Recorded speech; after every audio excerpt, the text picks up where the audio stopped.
So, Professor Dyer, you get the luxury of listening to another one of my video project doohickeys. This one happens to be on racial profiling. I hope you enjoy it. So, what I talked about is basically the pros and cons of racial profiling, and I gave my little input at the end. But, so I said with the cons, or the pros I started with, or no, I started with the cons, sorry. So,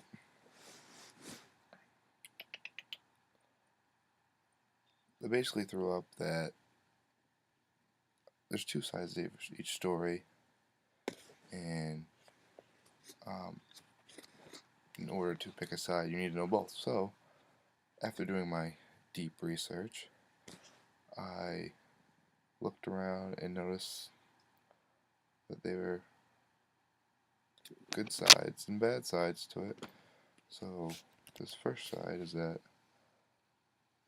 a lot of people don't like racial profiling. Um, Many people of the different races and ethnicities really don't like to be stopped because they feel as though they're threatened or being degraded by police officers, which is understandable. Um,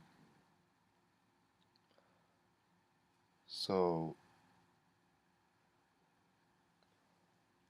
if it were me, I'd say, well, you don't really have a valid reason to stop me, but then they'll say something about it being a suspicious stop or whatever.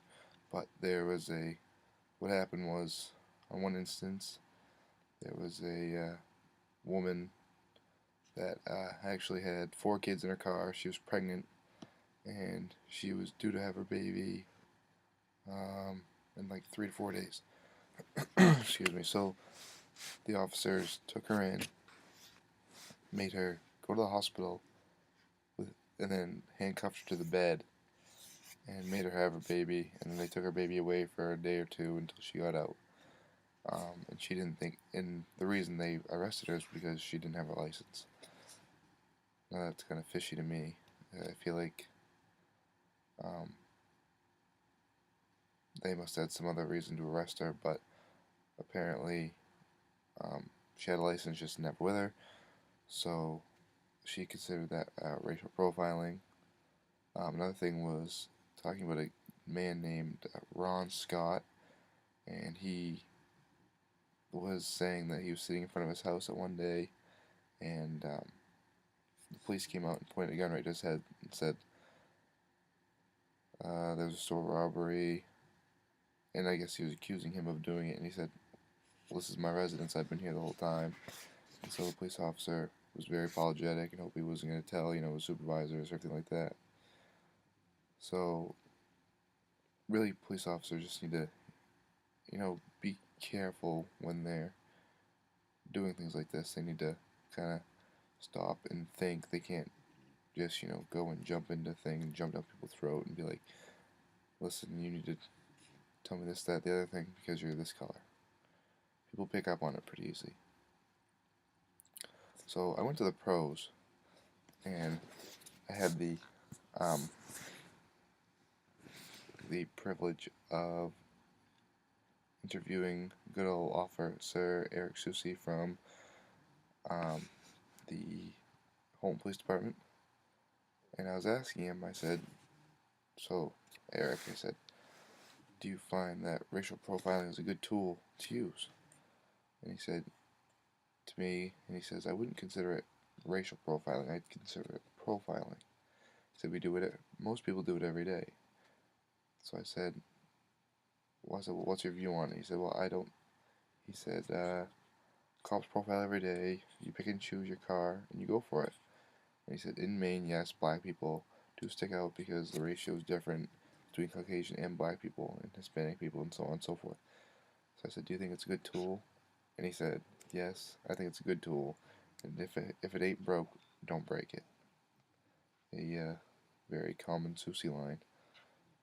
So he doesn't want to go out on a limb and say, racial profiles, but he says he profiles in a way so that, because everybody does it. And in Arizona, police officers are starting to profile quite a bit because of immigration, which is understandable in my opinion. And so they're stopping cars with people that look like they could be immigrants. I mean, you're in Arizona, everybody's gonna look like one, apparently. So they stop cars, and they, I mean, people who are legal immigrants shouldn't worry about, being arrested or anything. They should just have their paperwork ready and say, "Here you go." But some people feel like as though they're being threatened or whatever. So I said my personal opinion is that, I feel the same as Eric, is that, like, I bounce on Wednesdays and Friday nights at Champions Fitness Club, and I say, I profile quite a bit. I can tell who's gonna dance nasty, and I'm gonna be able to tell who's gonna cause problems, and I'm gonna be able to tell, who's just gonna be there to just have a good time. If I see someone walking in and they look like they're gonna be a gangster, so called, and they cause trouble, then yes, I'm gonna watch them all night, and I'm gonna make sure they don't hurt anybody or hurt anything in the place, because that's my job. Um, so all in all, I mean, yes, there's two sides to each story. Um, there are some good parts of racial profiling, and there are some bad. But in the end, I feel as though it works. I feel as though it's always worked, and yes, there are some conflicts with it, but I feel as though it's good. I won't even call it a tool. I'll call it a good method to um, being a law enforcement officer. Thank you.